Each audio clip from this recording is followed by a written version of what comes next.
Hello, everyone. My name is David Mays, and we are watching Vets in Transition. Today's episode is Vets in Reflection. I've asked several of my friends, all veterans, to join us today to talk about the Veterans Day celebration that is upon us right now. We are going to talk about our personal lives and our experience with the military and what it has done for us, what it may have done to us, but we want to talk in general about our experience. I want to introduce my guest. I'm going to start with Spencer LaCapra. And Spencer, just acknowledge yourself, raise your hand. Jeff Anthony and Keith Robinson. Um, what I'm going to do is this. I just wanted to say something quickly about the importance of Veterans Day. Veterans Day was formerly known as Armistice Day, but it was changed after World War II and the Korean War to Veterans Day. And it is distinct from Memorial Day because Veterans Day is designed to represent and reflect and honor the service of American veterans. So what I'm going to do at this point is just acknowledge the importance of what we're doing.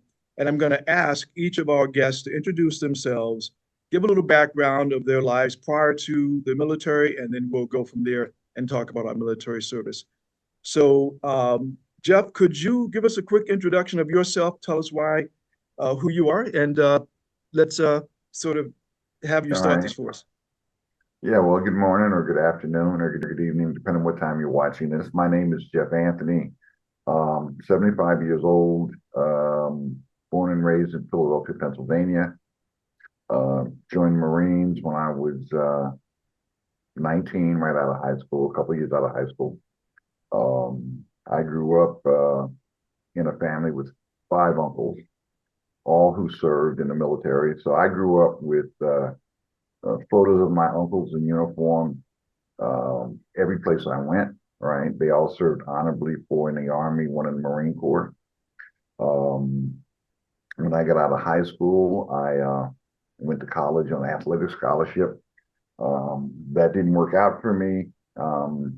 Only stayed there a year and came back and eventually got a draft notice.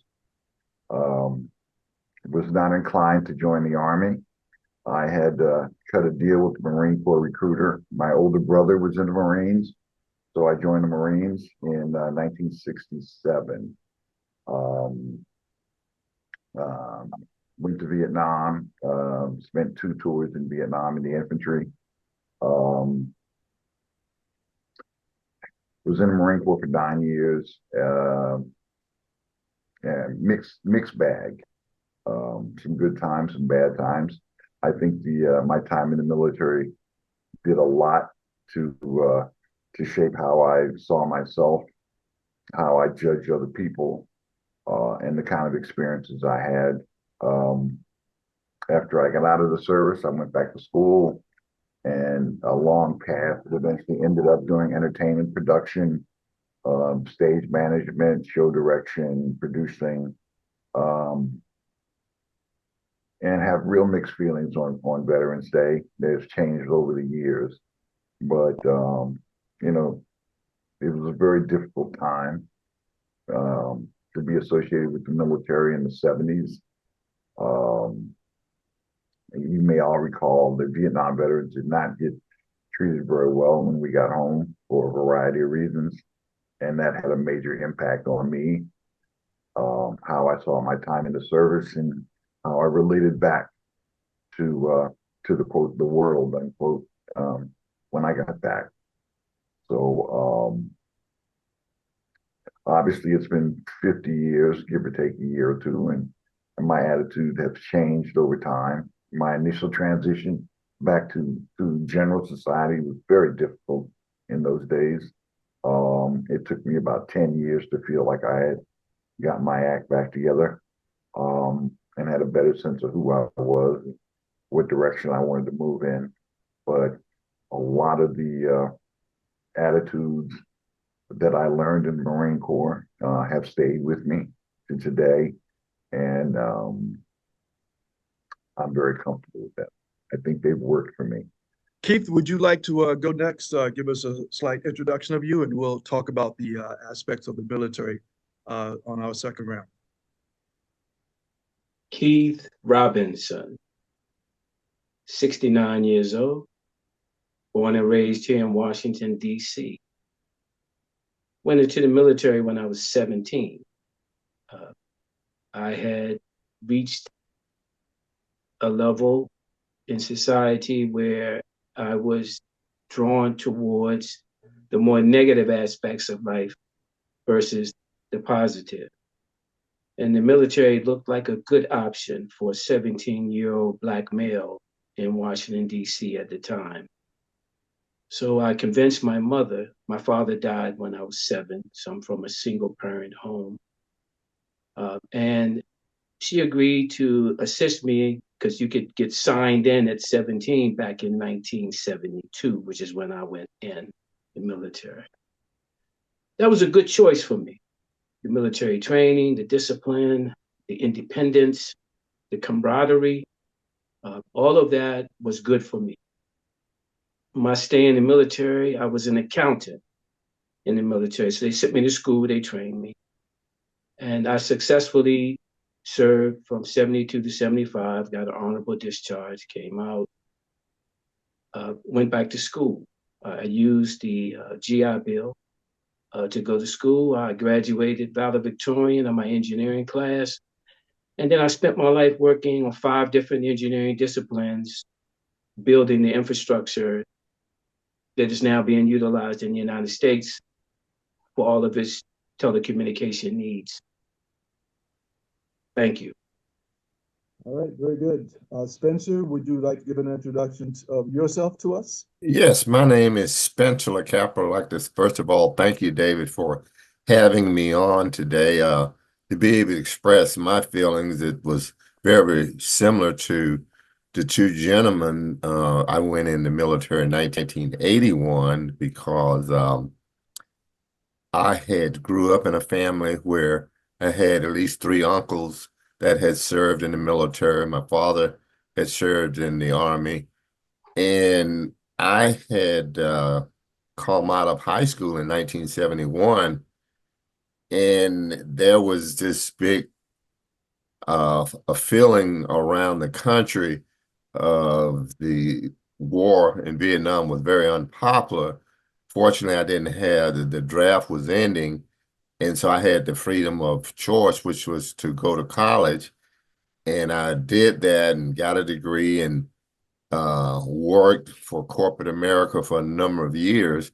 But at the age of 28, I was considered a very old guy going in the military. And I can recall going into the military, not even telling my wife. And we had a young daughter at the time, and all I could think of was these commercials that I was hearing ringing in my head, be all you can be.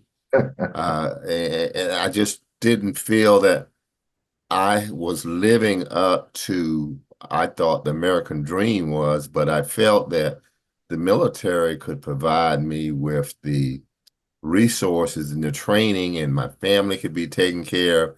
So I went in October 1981, actually on my wife's birthday, and it was a kind of a sad time. But after being in 8 years, served 2 terms, and traveling around the country, and having I guess, learning the leadership skills that I really thought that I needed as far as dealing with people.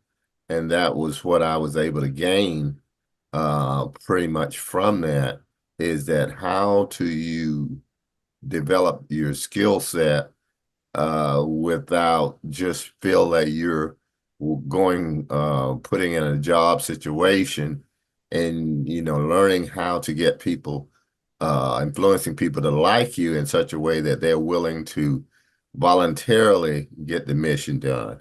So, we'll certainly dive into some other experiences, I'm sure. But today I have a lot of hope that, Veterans Day, that we will look more into the financial aspect of what we can do to help veterans see that, okay, we can take all of our experiences and things that we've learned and develop a discipline financially and take that to, another level. So that's why I'm here today, and I appreciate once again being part of this unique reflection of Veterans Day. Thank you, Spencer. I'll just pick it up and say that in my past, my upbringing, I was raised by my grandparents. There was a traumatic event that took place that separated me from my parents. So I was raised by my grandparents in North Carolina, loving environment. But as I got older, so did they. So as a teenager, I was fairly undisciplined, didn't have parental oversight. And so I needed something to basically channel my energy. I was a very hyperactive kid, had, lots of opportunities to do things that didn't align themselves to living a proper and, positive life. So as I look at this screen right now, the reason I went into the military, and after, by the way, I was in high school. I grew up in a predominantly affluent area, predominantly white community. In high school, we had lots of resources. I was a radio announcer in high school, and it gave me the opportunity to go off to college. And I was a Mr. Freshman at HBCU, but there was no discipline in my life because I had been making all of the decisions about what I was going to do since I was 13 years old. So I went into the military because I needed the influence of people and people just like the three of you. I needed some guidance. I needed some direction. I needed some focus and purpose. So when I went into the military, I was very gung-ho. I wanted to go into the Marine Corps because I needed that type of structure and discipline. Discipline is what I needed. So when I went in, I worked really hard and was selected Marine of the Year for the 4th Civil Affairs Group, which is a reserve unit. So I'm a reservist, but I did 6 years. But I will tell you that the focus of the military was something that I needed, and it has paid dividends in my life. So that's kind of an introduction. I'd like to talk now about each of you, and we'll start again with you, Jeff, first. Now we want to talk about your life in the military. What did you gain? What are the experiences would you recommend now? So I'm going to ask you your overall impression of the military. How is it affecting your life now? And would you recommend the military to someone young? That's a tough question because the military is a reflection of society, and our society has changed a lot since the 60s, 70s when I served. I think listening to these other gentlemen, the word, and yourself as well, David, the word that keeps coming up is discipline, which I guess we all craved and we all felt it was something we needed. I certainly got that in the Marine Corps, right? I had an older brother who served, and to be frank, one of the reasons I went in the Marine Corps is because my older brother told me he didn't think I could cut it, right? In the Marine Corps. So that was like, waving a red flag. So I joined the Marines. And in fact, my career in the Marines, I did very well, right? I took to it. I was like you, David, I was very gung-ho, right? I was in the infantry. I'm not going to go a whole lot into that. Served 2 tours in Vietnam, right? Got hit twice and did my duty, right? Love the guys I served with. Coming back to the States, stateside duty was very different than serving overseas, right? And at that time, there was a lot of upheaval in our society, which was reflected in the military. It was a very difficult time to be in the military. I think that of that time, it was a combination of,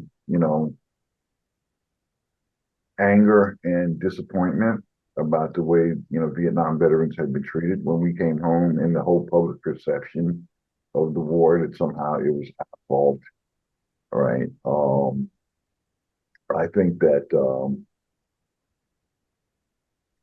it's something I've struggled with, my entire adult life is my relationship with the military and the military's relationship with society, right? And we all grew up with uncles who served, and we felt like, and in fact, in my day, it was considered that, well, you get out of high school, you'd serve your time in the military, and then you'd move on. It was almost like a rite of passage that, of course, you were going to do it. The draft was in place, and there weren't any other real options. So I think it has served me well, right? But at a price, right? A very high price, at some points in my life. A couple of years ago, I mean, this is kind of an aside, but a couple of years ago, I went back to Vietnam, right? I was in Vietnam for TET. I was a Khe-Sanh with the 26th Marines. So I went back to Vietnam a couple of years ago on the 50th anniversary of the Tet Offensive because I needed to clear my head about some things, right? So I didn't go with the tour or military group. It was my wife and I just went, right? So it was very enlightening, right? And so I characterize it as, for 50 years, I'd run around with these black and white images in my mind about my service in Vietnam and some of the things I saw and did there. Then I went back to Vietnam. It was like Vietnam in color, right? If you follow the analogy there versus black and white. And it was very clear to me that Vietnam had changed and I needed to change as well, right? And step forward and not just keep reflecting on the past. I think in terms of civilian life after I got out of the military, all those skills that I learned in the military served me in good stead, right? Like you other gentlemen, I went back to school and used the GI Bill, right? And was enlightened to see the opportunities that were available for me as compared to the ones I was aware of before I went to the military. And I think my career has been very good, mainly because of the skills and self-discipline that I learned in the military. Whether I would recommend military today to somebody is kind of a mixed question. A couple of years ago, after 9/11, I served with the USO as a tour manager. So I spent 8 or 9 years back and forth between Iraq and Afghanistan. And I feel like I have a sense of the current military versus 50 years ago, right? And there are clear differences. And I'm not sure. I think that kind of discipline benefits anybody, whether you're male or female, whether you're a combat person or not. But the way the military is structured now, all volunteer, people are there for different reasons, right? People serve for different reasons, and they take different things with them from their time in the military. So if someone asked me today whether I would recommend they join the military, my first response would be yes, because I think it was a good experience and you would learn a lot. But I'd have to temper that because the path is not clear, right? Today, where one goes after time in the military. It wasn't clear 50 years ago, right? And it's no more clear today than it was then. But I think in terms of personal self-development and a sense of your own abilities, the military was a good experience. Good, good. Keith, do you want to pick up from there and share your experience with us? Thank you for your service. Right. There are different classifications for veterans. My classification is Vietnam era. Want to focus on the era part of that, Vietnam era vet. I never touched the shores of Vietnam. but my classification is Vietnam era because they did not officially close out Vietnam veterans until 1975. I say that for this reason. In my neighborhood, I own the house in this neighborhood today. It's the house I grew up in. In this neighborhood, my older brother and his friends, many of them, and there were a lot of us, when Vietnam came, they left the neighborhood because of draft. And many of them did not return back to this neighborhood. We got news. Vietnam was on television. You could watch it daily. It was a daily show live from Vietnam. So, and we were looking for people we knew, thinking we might see them on television. Some of them didn't make it back. So that was my first introduction to the military service. When I went into the military, I was top soldier. I trained very hard. I took my training very seriously. And I was acknowledged for that. And so I was very disciplined. And I really enjoyed serving in the United States Army. Now, I was living in a World War II barracks. I don't know, for some of us, we know what that means. It's the 2-story barracks. And the washing machine and dryer is at the top of the steps. And because I had hand-to-hand combat, but it wasn't against the enemies of the United States. It was against other US soldiers. I grew up in Washington, D.C. Everybody I knew was a person of color. Every teacher I knew, every lawyer, doctor. It was how I grew up. This is in 72, 73, 4, 5. And prior to that, when I was in school, junior high school, etc. Everybody I knew was a person of color.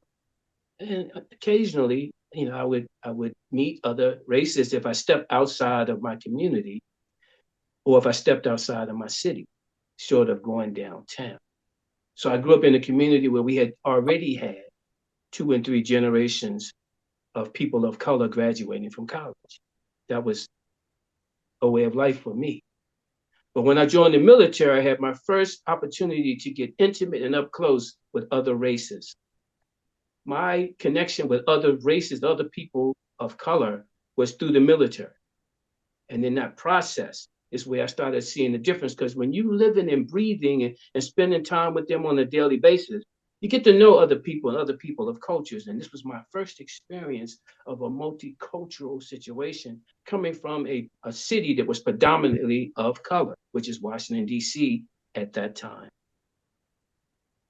So it was then that I encountered the difference in how we live in this country, our points of views. I came in contact with the concept of what is it to have a governor, a congressman, and a senator? Because states have those. But Washington, D.C. is not a state. It's a District of Columbia. So we didn't have a congressman or a senator or a governor. We have a mayor and we have a non-voting delegate. So information coming in, well, let me fast forward this. Washington, D.C. is unique in that every state has a representative in Washington. And every country has a representative in Washington, D.C. So news from those other states and those other countries is daily information for people who are Washingtonians if you grow up in Washington. So that's like every day we know what's happening all over the world and all over the country. It's daily news for us. But when I joined the military and moved to a state that has a congressman, a senator, and a governor, and when I got to meet with other people from other states and we would have conversations, I would already know what's happening wherever they're from, because that was daily news for me, but they would not know what's happening outside of the state they grew up in. The information was filtered. I realized not all information is being evenly distributed depending on where you are in this country in our United States. That put me in an unusual situation because I had news and information and factual data that was not common, but I didn't know it wasn't common because it was every day for us. That caused me a lot of problems in the military. I seemed to be chastised for knowledge, not lack of knowledge. And that caused me to be a standout. And that caused me to have hand-to-hand combat with white soldiers who resented the information simply because I had knowledge, not because I was a threat or that I was unruly. That was a different experience for me in the military. And it was through the military that I got to experience that. That followed me for the rest of my life. Having said that, in the military, the discipline, the ability to be self-motivated, to be part of a group, to collaborate, to come together and see collectively as a team, as a group, what you can achieve. That's a learning curve that's everyone needs to have that. The multiculturalness of it. So that's a great benefit. But in closing, if a young man approaches me and says, I want to join the military, my first question is, have you made your mind up? If he's made his mind up, he wants to go, we can talk. But I will not encourage a person who's not already ready to go to go. You have to be ready. Your mind has to be made up, and then we'll talk. Because then we have to talk about the truth of it is that it's the military. I was an accountant in the military. I was at work as an accountant at my desk. A crisis came up. This is back in 72, 73. They said, we are standing ready for deployment. I was in my dress greens, in my accounting job on the base, a regular day. They locked the doors, they locked us in, they isolated the communications, they isolated us, they brought us field gear, weaponry, they prepared us for deployment. They said, we are ready, we stand ready for deployment. And that's when I realized all this other stuff, this education, this job I had was just to keep me busy in between what I was assigned for, which is I was a soldier trained for combat, and you are ready, and at any given time, you get the call. That's when it got real. That crisis passed. We did not get deployed. They had us stand down. When I left work that day, my life was changed. When you join the United States military, you need to know that it is a military. And you are trained to support that and to defend the United States of America. I love this country. And I'm angry sometimes at how the country treats me. But I love the country more than that, and what other people's view and opinions of me is. So having said that, I'm going to pause there. Thank you. And thank you, Keith, and thank you for your service. And Jeff, please forgive me. Hoorah, brother. You've been my inspiration for the longest time, so I didn't want to not acknowledge that. So thank you both. You can see why I invited you to be here. This is the kind of, inspiration that I need.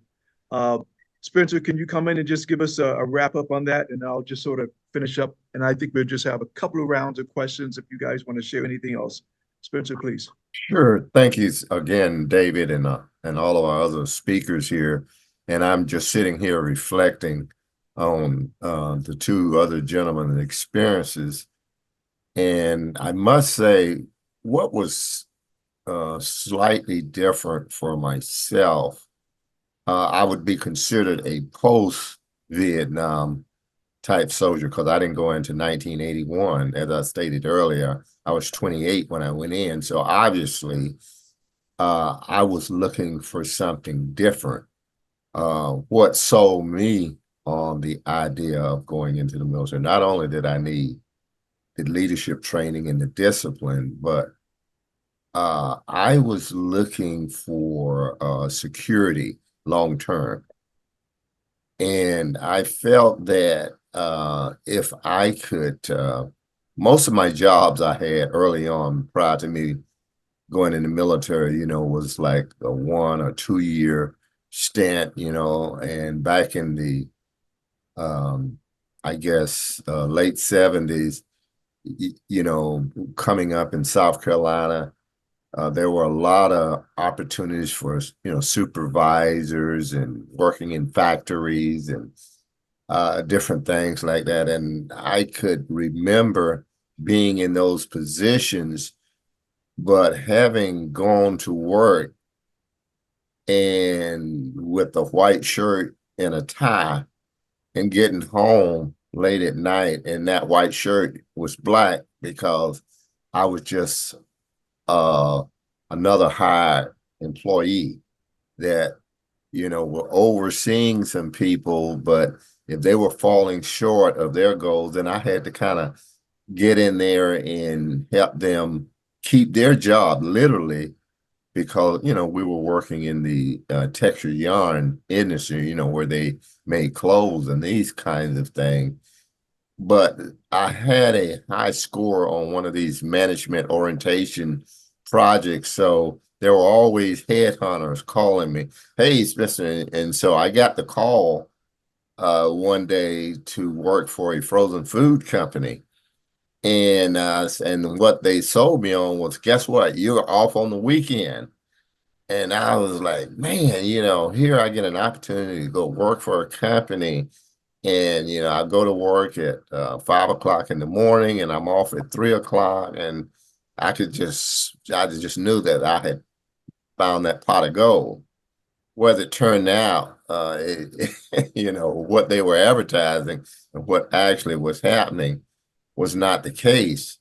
And I became very frustrated. So I always looked at the military as not a place that I was going to make a lot of money, but a place where I could be secure, that I could secure my family until I could figure out what is it that I really wanted to do in life.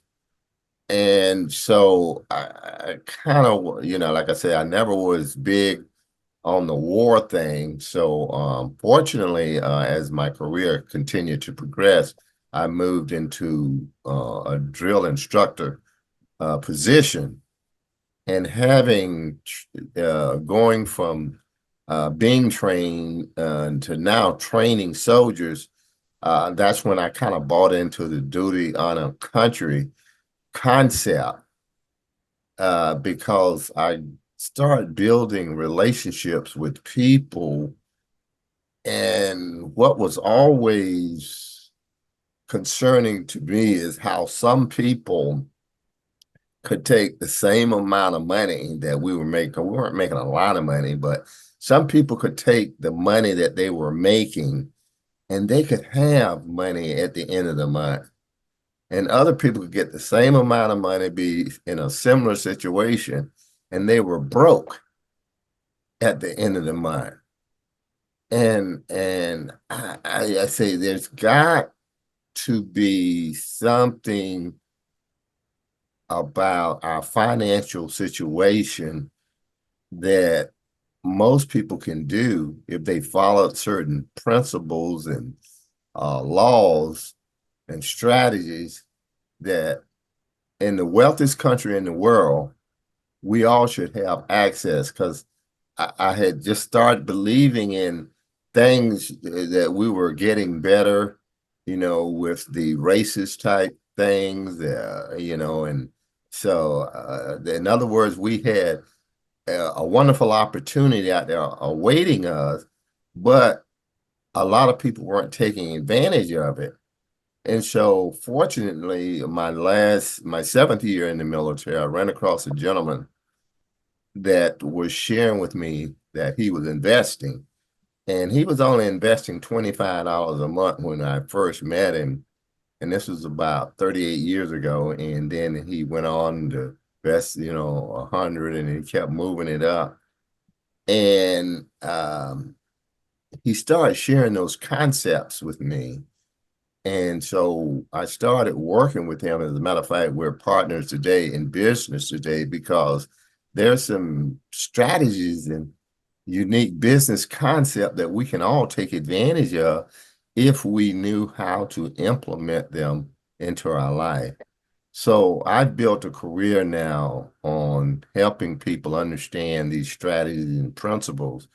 And hopefully, for whatever reason that a person decides to go in the military, I think it can be good for them if they have a specific purpose that they're going in. My specific purpose when I went in was to um, become more secure and have access to benefits. One of the things I always liked going in was the fact that, you could get a home, and the VA would provide you with 100%, guarantee going in. So not only having access to education, because I did have a degree at the time going in. So I know I had some options, whether it was going to be an officer or whether I was going to be an enlisted individual. I chose, after being in for a while, that it appeared to me that working in the enlisted position and learning how to interact with soldiers, that was where I wanted to, place most of my energy. So, but I just believe that it's so much more that can be done with the leadership and the skill set that we do get in the military today. So I'm very proud of the fact that I spent 2 tours there. And like I say, I do take advantage of a lot of the benefits. I'm currently on disability, service connected disability, and that's, has benefited me and my family tremendously. So Fantastic. it was good for me, and I would be an advocate for someone that was interested in going if they had a specific thing that they were trying to accomplish, things like discipline and maybe understand the relationship of different cultures of people around the world and how to interact with people and how to move up in ranks. That was very important to me. Is I had moved up in rank advancement because of my education and the ability to be a hard charging soldier. So it's definitely been a plus, but it's always comes down to what do you do with the things that you learn. Absolutely. Listen, I appreciate each of you and your comments. I'm just going to sort of talk about me from the standpoint of, again, my reason for going into the military is that I lacked structure, and I needed it. Went into the military because my objective was to become more focused.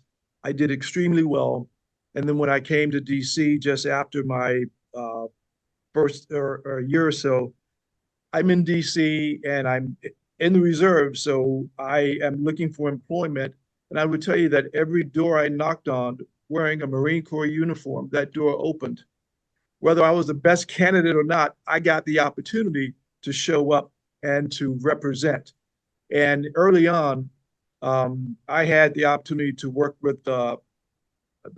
I'm a 22-year-old Marine with, and I get the opportunity to handle that client in the special events field. So I got exposed to lots of opportunities, got to meet high-ranking officials, and did a lot of important things, traveled for training, and it was a really positive thing. And as long as I was in the structure of the military, going to my duty stations of work, it was great. Here's what happened to me, and this is my personal experience. As soon as I got out of the military, when that structure left, the reason why I went into the military to me became very apparent. The hyperactivity that I had turns out was considered ADHD, or a mental health issue. For me, I consider it that. So I found myself in DC dealing with some issues, not having the structure, not having put institutions or people like you in my life on a more personal basis. I had some issues that I had to deal with, and I didn't deal with them very effectively. Long story short, the individual who was the Marine of the Year at the beginning of his enlistment was recommended not to rejoin the Marine Corps because I had transitioned from being that disciplined person to being someone who had caught up with society. As a result, I spent time in substance use facilities. That's my personal experience. I'm a certified recovery coach today because I'm trying to help other people to address those circumstances. So for me, taking the experience of the discipline and all of the positive things that I did was fantastic. What I didn't do was continue to develop myself in that area. So as it stands right now, my entire professional focus outside of the special events work is social services. I'm a recovery coach. I work as a community outreach coordinator for a harm reduction or substance use mental health services organization. And so I'm very open about that because I want to maintain, my personal development and the opportunity to help other people who might be suffering in areas and they're hiding behind the uniform. Because one of the things that took me a long time to realize that I was having problems is that I didn't want to acknowledge that I had a problem because I was a Marine. I didn't want to accept that I might have some behavioral health issues because I was a Marine. So I was hiding behind the shield of that. So when it got to the point where I had to face my personal demons, I chose to be open and direct. And I wanted to say, you can be these things and also address some of the other areas of your life. I've got friends that haven't been open about their personal situation and they're still struggling. So it's important sometimes for those of us who are willing to talk about things that might be considered, stigma inducing. You just have to stand up and say, hey, listen, we all have issues. And sometimes we just have to face the fact and just sort of represent so that other people can take the opportunity to address their own issues. So as it relates to the military, I would say it's one of the best things that happened to me. It gave me the insight, the opportunity to experience some things that I would not have. And it's allowing me to like be open and honest with where I am right now and what I want to do. So I would highly recommend the military for someone who has an objective. If you understand what you want to do, there's an opportunity to do it. So for me, that's just kind of where I am with this. I really want to thank each and every one of you. You are the reason why I want to be connected with folks like you. Your experience, the things you say, the wisdom that you share, all that means something to me. And I lean on each of you individually. And you know why? Because I need that type of big brotherness in my life. And I look at you from that standpoint. So I would say that military is a good thing for those who have a purpose in mind. So I appreciate your service. And at this point, I'm about ready to close. I'd like to offer each of you an opportunity to share something in closing. Other than that, I'll say thank you. But is there anyone who wants to add a close or have additional thought? Yeah, I'd like to say this. I mean, listening to everybody's story, I hear a common thread that runs through all of our stories. We were all, quote, hard chargers to gung ho, right? And whatever we did in the military, we really applied ourselves and we were successful. We understood, like he said, about the exposure to different cultures, about the exposure to different races, about the need for structure, self-discipline, and self-awareness. And it's interesting to hear the commonality in all of our stories, right? So, my best to all you brothers, right? It's we don't stand alone, right? None of us stand alone. Well, thank you very much. So I'm going to close by saying on behalf of Veterans in Transition, this particular episode, Veterans in Reflection, I want to thank each of you gentlemen for being candid and open and honest and giving our audience an opportunity to understand the experience. So Keith, would you like to add something? Yes, I'd like to make a closing comment. Veterans, there's help for us. I sought help at the VA. I'm diagnosed with post-traumatic stress disorder. I'm at 100%. I tried to deal with that on my own for a long time. It affected me, my family, and everyone I came in contact with.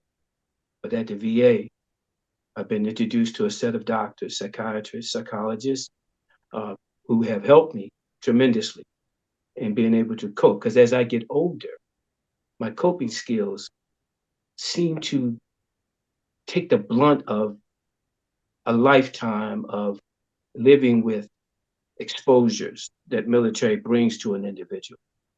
There's help. Please seek it if you're a veteran. I did, and it works. Very good. Yeah. And if I can say one or two things here that for those listeners out there today, if you're currently in the military or thinking about it, is that documentation in the military is very important. I'm at 70% disability and working on a supplement claim now where it may be increased here very in the near future. But because of my trips to, I guess, my doctors that I had in the military and documenting certain information made it easier for me to get a successful claim. So, if you're think that there is some issues with you while you're in the military, by all means, seek professional help and get the proper documentations in your record, because the military certainly has SOPs and rules that govern themselves. And, if you've got the documentation, certainly it makes it much easier, to get the kind of assistance that you're really looking for.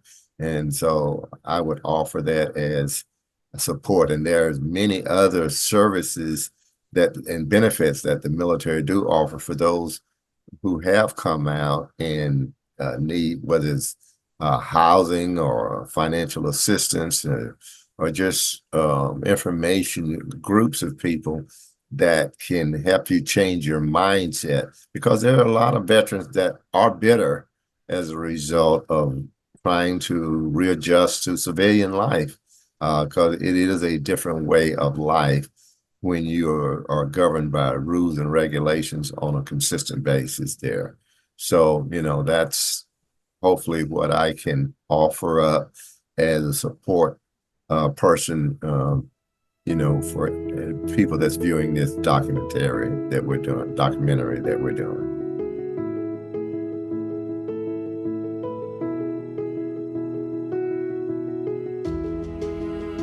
I was in Vietnam for 2 consecutive Christmases, right?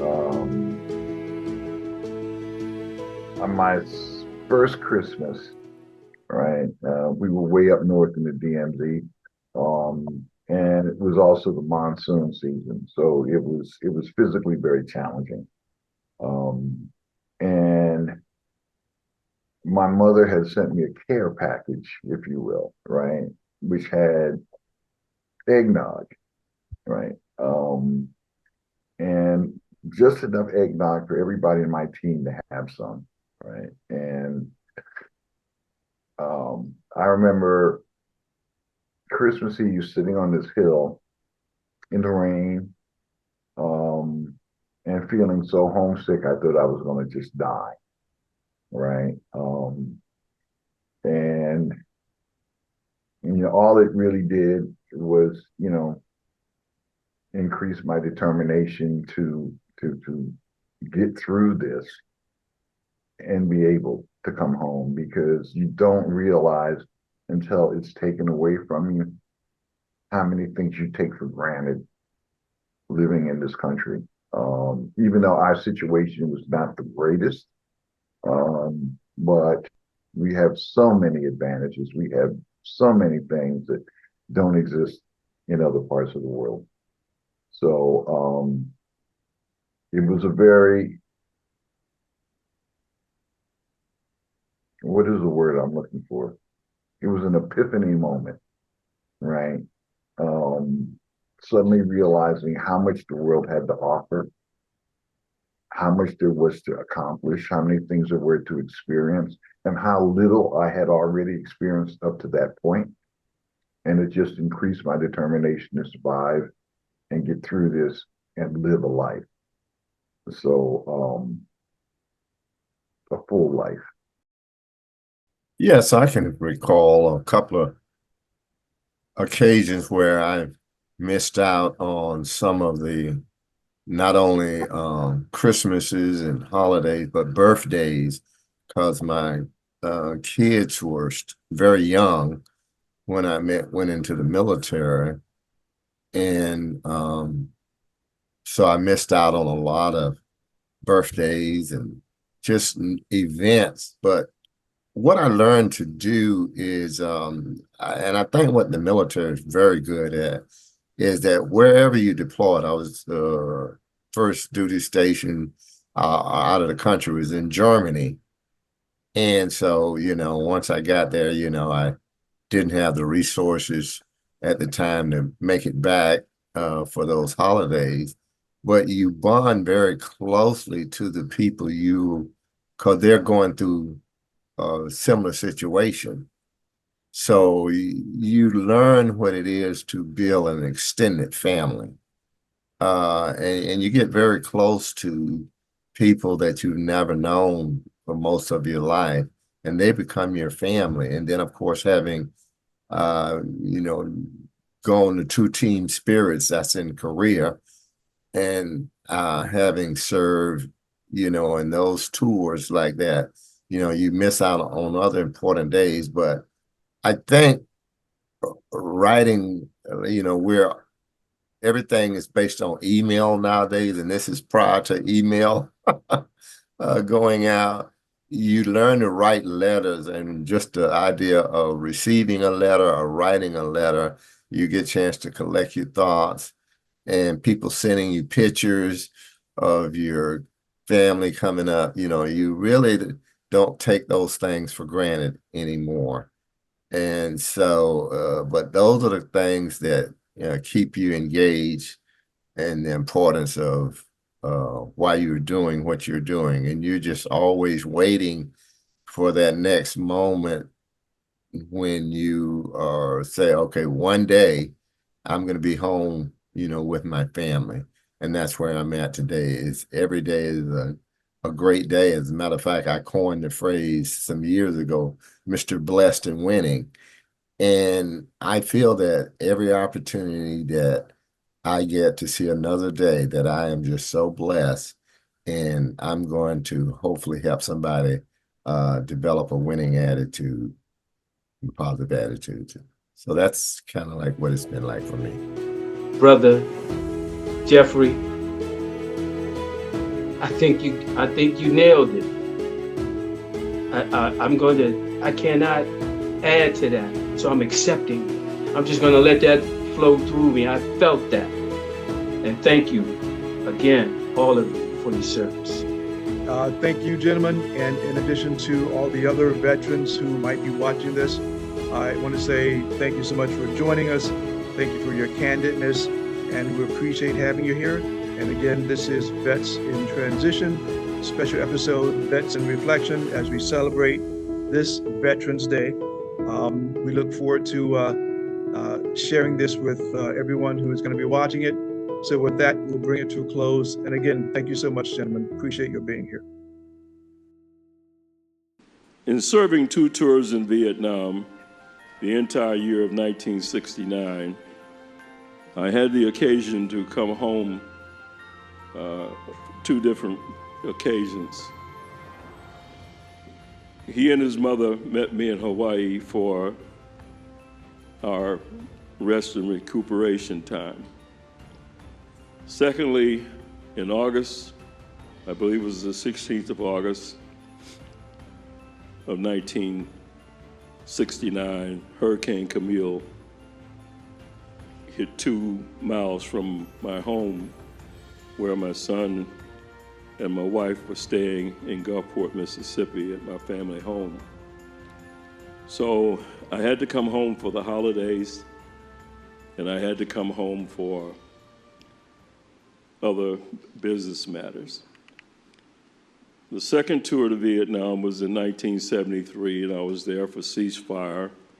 And a gentleman, I think, spoke about encountering some issues when he returned home. Well, at ceasefire, I had to get out of the country within 30 days to have my unit out, because we work for intelligence. and we had 30 days to retrograde everything.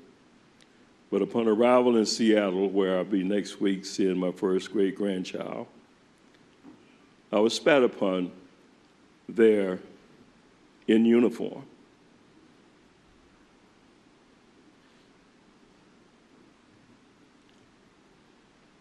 Having fought for your country, having fought for my country. But coming home for the holidays was just exhilarating to be able to see your family in spite of rockets and bombs, by the grace of God that missed you. So I'm calling upon you to share not just with your family, but take the family outside the door.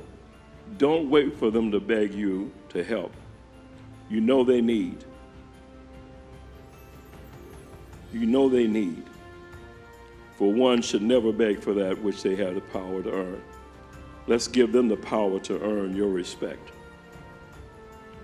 All of us about one step away from some major calamity. I thank you, I honor you, and I respect you. Thank you so very much.